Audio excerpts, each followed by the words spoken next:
Assalamualaikum warahmatullahi wabarakatuh dan salam sejahtera bersama saya M. Rusdi Dwiki Pratama. Pada kesempatan kali ini saya akan mempresentasikan bahasan tentang teori news and graphication. Pengertian teori unsur and graphication. Teori unsur and graphication, teori penggunaan dan kepuasan menjadi penting dalam studi komunikasi massa. Teori ini menggagaskan pemikiran bahwa individu menyebabkan audien mencari, menggunakan dan memberikan tanggapan terhadap isi media secara berbeda-beda yang disebabkan berbagai faktor sosial dan psikologis yang berbeda di antara individu audiensi. Teori unsur and graphication memiliki fokus perhatian pada audiens sebagai konsumen media massa dan bukan pada pesan yang disampaikan. Teori ini menilai bahwa audien dalam menggunakan media berorientasi pada tujuan bersifat aktif sekaligus diskriminatif. Teori unsur and graphication dinilai sebagai partisipasi yang aktif dalam proses komunikasi, tapi tingkat kreatif setiap individu tidaklah sama. Pengguna media didorong oleh adanya kebutuhan dan tujuan yang ditentukan oleh penggunanya. Teori ini juga menjelaskan mengenai kapan dan bagaimana pengguna sebagai konsumen media menjadi lebih aktif atau kurang aktif dalam menggunakan media tersebut serta atau konsekuensi.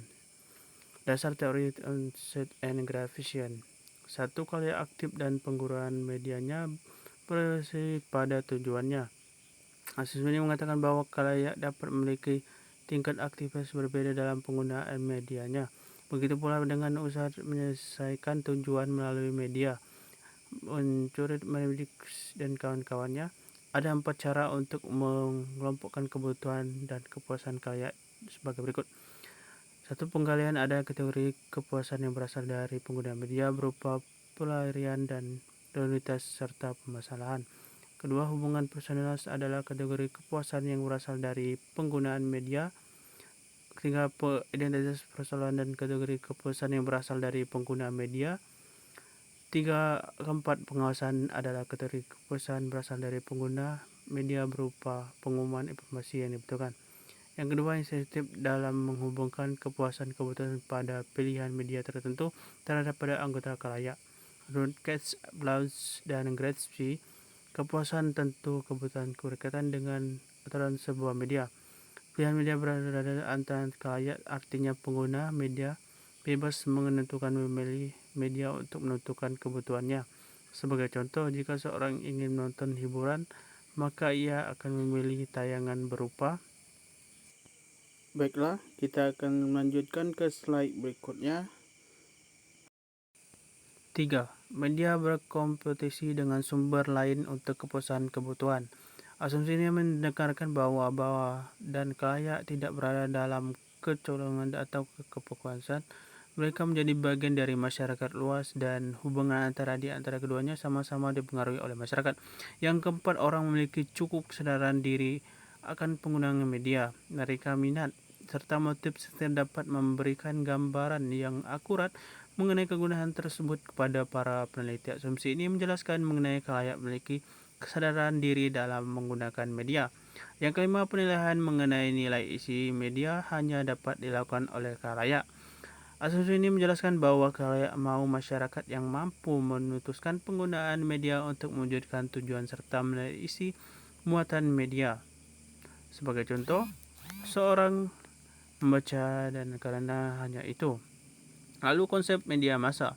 Media adalah saluran komunikasi. Kata komunikasi berasal dari bahasa yang untuk berbentuk jamak dengan kata medium. Secara harfiah, media berarti perantara. Media yang merupakan perantara antara sumber pesan ausis dengan penerima pesan.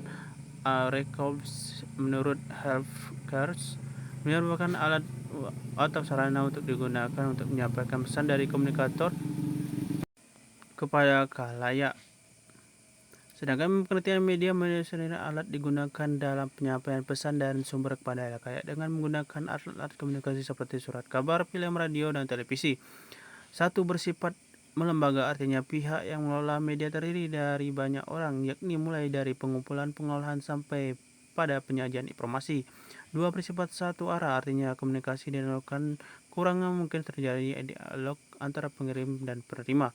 3, meluaskan serempak, artinya dalam mengatasi rintangan waktu dan jarak karena ia memiliki kecepatan. Yang keempat, pemakaian peralatan teknis atau mekanis seperti radio, televisi, surat kabar, dan semacamnya. Baik, selanjutnya kita akan melanjutkan tentang contoh media pemberitaan. Di zaman yang serba modern, Gramet dapat memilih untuk membaca berita, mendengarkan berita, atau menonton siaran berita. Berikut beberapa media pemberitaan di Indonesia. Yang pertama adalah surat kabar. Di dalamnya adalah publisitas, universitas, dan terminologitas. Selanjutnya ada aktualitas. Surat kabar dapat dikatakan aktualitas jika kecepatan penyampaian laporan mengenai suatu kejadian di masyarakat pada kalayak sangat cepat atau tepat waktu. Yang kedua ada majalah. Majalah dapat dipandang definisi dari sekumpulan artikel atau kisah yang diberitakan teratur dan berskala. Dalamnya ada disajikan begitu banyak nilai aktualitas, lebih lama, sampul yang menarik, lebih banyak menampilkan ilustrasi dan lebih foto. Yang ketiga ada media online. Media daring atau media streaming. Untuk media online merupakan saluran komunikasi yang terjadi di situs online internet, berita berupa teks, video, foto, ataupun musik. Selanjutnya ada berita karakteristik dari media online. Yang pertama adalah kegiatan informasi, yang kedua ada informasi dan update, yang ketiga dapat berinteraksi dengan audiens, yang keempat ada personalitas, dan yang kelima terhubung dengan sumber lain. Demikianlah yang dapat saya sampaikan. Terima kasih, semoga menambah hasanah keilmuan sosial komunikasi. Mohon maaf jika ada kekurangan. Terima kasih. Wassalamualaikum warahmatullahi wabarakatuh.